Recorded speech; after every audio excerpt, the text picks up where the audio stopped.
سارے ادیان پر غالب کرنا۔ اور ایک اور چیز جو بڑی ہمارے اندر خرابی آئی، اکابر سے یہ سنا اور پڑھا بھی کتابوں میں کہ فساق و فجار کی کتابیں نہیں پڑھنی، اگر وہ دین کی کتابیں بھی لکھے تو اس سے بچنا ہے کہ اس سے دل میں مسائل اور شبہات پیدا ہوتے ہیں۔ ہمارے وفاق المدارس سے ہمیں یہ اختلاف ہے کہ انہوں نے آہستہ آہستہ میٹرک کے نصاب کو شرط اور یا مڈل کے نصاب کو شرط قرار دے دیا۔ اس کی کیا ضرورت ہے؟ یہ نصاب کن کا بنایا ہوا ہے؟ یہ ریاضی، الجبرا اور یہ سارے کے سارے نئے سے نئے مضمون ہر عالم کی کیا ضرورت ہے؟ کہ یہ صحابہ اکرام نے پڑھے ہوئے تھے، صحابہ اکرام یہ اس وقت بھی یہ مضمون چلتے تھے، لیکن کیا انہوں نے یہ پڑھے ہوئے تھے؟ لکل فن رجال، ہر ایک فن کا الگ لوگ ہوتے ہیں، کچھ لوگ پڑھیں انکار نہیں ہے، لیکن ہر طالب علم کو اور ہر طالبہ کو یہ لمبی لمبی ریاضی کی موشگافیاں پڑھانے کی کیا ضرورت ہے؟ ان کا وقت ضائع کیا جاتا ہے۔ تو اس لیے میری رائے میں اس نصاب پر غور کرنا چاہیے جو مڈل اور میٹرک تک کا نصاب لازم کر دیا گیا ہے۔ اس کی جگہ اگر پڑھانا ہی ہے تو سعودی عرب، یمن، قطر اور مختلف جگہوں کے اچھے اچھے نصاب جو علماء نے بنائے ہیں، ابتدائیہ کے اور متوسطہ کے، وہ پڑھائیں جس سے ایمان میں اضافہ ہو۔ یہاں تو یہ ساری تصویروں سے بھری ہوئی کتابیں ہیں، اس سے دلوں میں دنیا کی محبت پیدا ہوتی ہے، خواہشات کی محبت پیدا ہوتی ہے۔ اس لیے وفاق المدارس کو اس پر غور کرنا چاہیے۔ یہ دوسری کمزوری ہے۔ تیسری کمزوری یہ ہے کہ جو ہمارا نصاب ہے، اس نصاب میں آہستہ آہستہ ان چیزوں کا غلبہ ہے جو یقیناً دین کا حصہ ہیں، لیکن ان کی اتنی ضرورت نہیں ہے جتنی ضرورت اور چیزوں کی ہے۔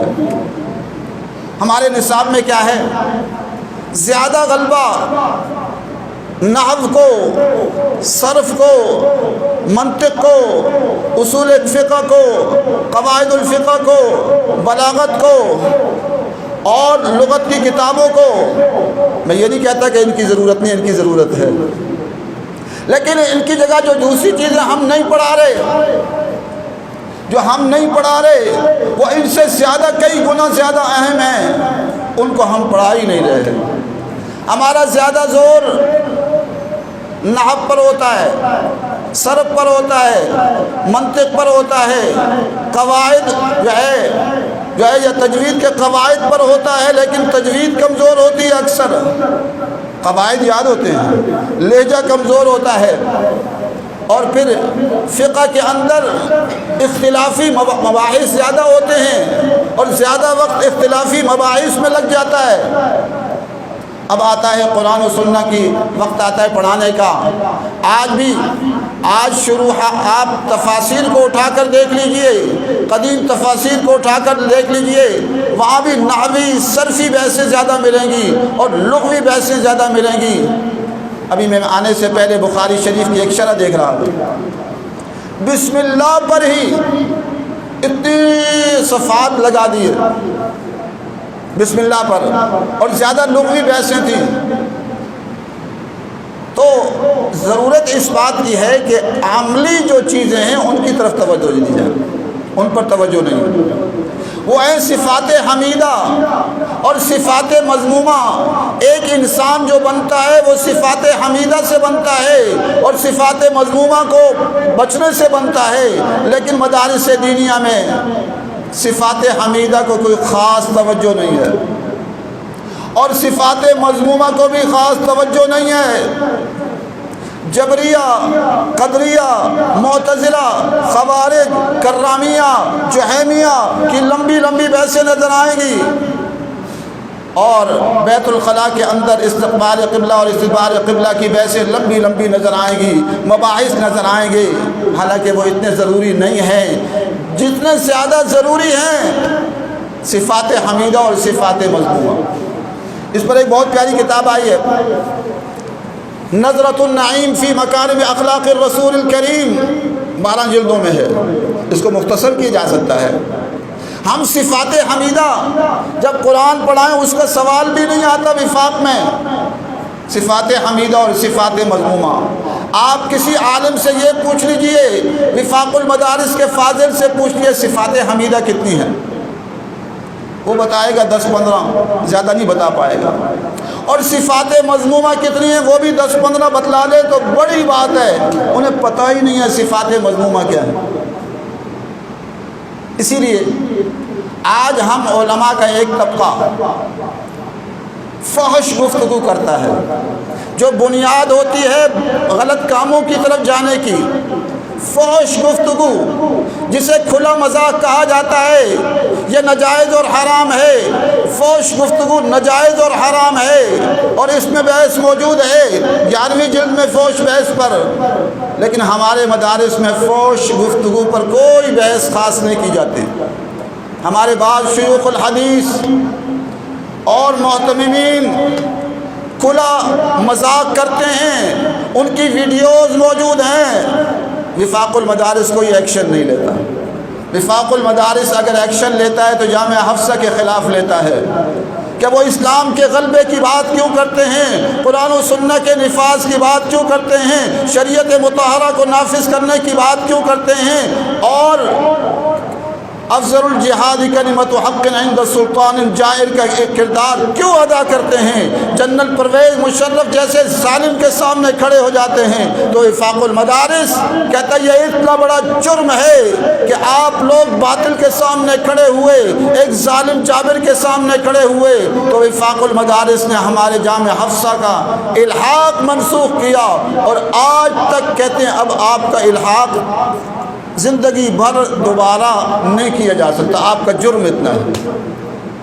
لیکن آپ دیکھیں بعض شیوخ الحدیث فحش مذاق کرتے ہیں اور گندا مذاق کرتے ہیں، ان کی ویڈیوز موجود ہیں، وفاق المدارس کوئی ایکشن نہیں لیتا۔ اس لیے ہم سمجھتے ہیں کہ وفاق المدارس اپنی سوچ کو بدلے، ہمارے مدارس اپنی سوچ کو بدلیں، صرف وہ علماء پیدا نہ کریں جو علماء دین کو عام کرنے والے ہوں، وہ علماء پیدا کریں جو مبلغ بھی ہوں، جو مجاہد بھی ہوں، جو صوفی بھی ہوں۔ آج تو تصوف کی اگر کوئی مدرسے میں کیا کوئی طالب علم زیادہ پگڑی باندھ کے اور زیادہ اذکار شروع کرے تو وہ زیر عتاب آ جائے یا صوفی بنا ہوا، یہ صوفی بنا ہوا صوفی، وہ زیر عتاب آ جاتا ہے۔ اللہ اکبر۔ بات یہ ہے کہ ہم نے اپنے عزائم مختصر کر دیے۔ ہمارے مدارس کے اندر تصوف کو پڑھانا چاہیے، احیاء العلوم پڑھانی چاہیے، مکاشفت القلوب پڑھانی چاہیے، تنبیہ الغافلین پڑھانی چاہیے، اور آج بڑی اچھی کتابیں آ گئی ہیں۔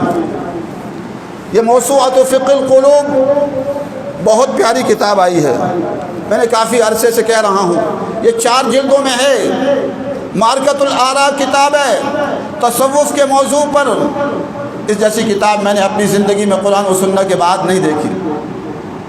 لیکن میں نے بارہا وفاق کو لکھا بھی، خطوط بھی لکھے، وفاق کی طرف سے جواب ہی نہیں آتا۔ اس کی وجہ کیا ہے؟ ابھی وفاق کا اجلاس ہوا اور اس میں جو ہے صدر کا اور سیکرٹری کا انتخاب ہوا، 1300 علماء ہزاروں لاکھوں کلومیٹر کا سفر کر کے کروڑوں روپے مجموعی طور پر خرچ کر کے آئے، اور انتخاب کیا ہوا؟ انتخاب یہ ہوتا ہے کہ بعض اکابر کھڑے ہو جاتے ہیں کہ ہمیں ان دونوں پر اعتماد ہے، بس انتخاب ہو گیا۔ اگر یہی کرنا تھا تو یہ پورے ملک سے علماء کس لیے بلائے؟ ایک خط لکھ دیتے، اکابر خط لکھ دیتے کہ جی یہ ہمیں ان دونوں بزرگوں پر اعتماد ہے، بس کافی ہے، آپ اس کی توثیق کر دیں، ختم ہوگی، سارے توثیق کر دیتے اور انتخاب ہو جاتا۔ ہر عالم، کوئی کراچی سے چلا، کوئی گلگت سے چلا، کوئی کشمیر سے چلا، کوئی ڈیرہ غازی خان سے چلا، لاکھوں کروڑوں روپے خرچ کر کے آئے، وقت خرچ کر کے آئے، اور انتخاب یہ ہو رہا ہے۔ میری رائے میں وفاق المدارس ہمارے دونوں بزرگ ہیں، بلکہ حضرت ڈاکٹر صاحب تو میرے استاد ہیں، میں ان کی جوتی کی خاک بھی نہیں ہوں، لیکن ہر چیز کے لیے ضرورت اس کے مقام کے لیے الگ ہوتی ہے۔ حضرت کی اب میں 60 سال عمر ہوگی تو حضرت کی کتنی عمر ہوگی؟ آپ ان کو بنا رہے ہیں، آپ برکت کے لیے ان کو نگران بنا دیں، لیکن صدر وہ ہو جو پورے ملک کا دورہ کرے، سیکٹری وہ ہو جو پورے ملک کا دورہ کرے۔ حضرت اپنے